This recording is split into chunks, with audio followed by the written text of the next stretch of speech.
Hi, using a fountain pen can be an extremely satisfying and pleasurable experience, but it can easily be ruined if you're doing these three common mistakes. Mistake number one is using the wrong ink with your fountain pen.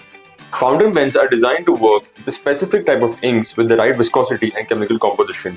Failure to do so will lead to your pen being clogged. If you want to know what inks to use, please check out this video that we made a while back.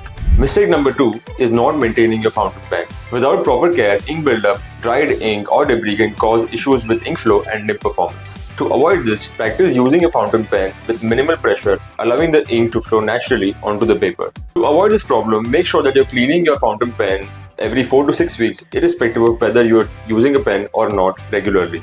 If you want to learn how to clean a fountain pen at home, check out this video that we made a while back.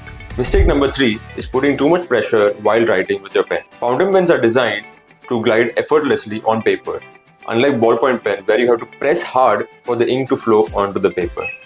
When you put too much pressure while writing with a fountain pen, the nib can be damaged and in some cases can even break or bend. If you have any more problems with your fountain pens, do let us know in the comments and we will help you out. If you like this video, do share it with your friends and follow us for more such content. Thank you very much.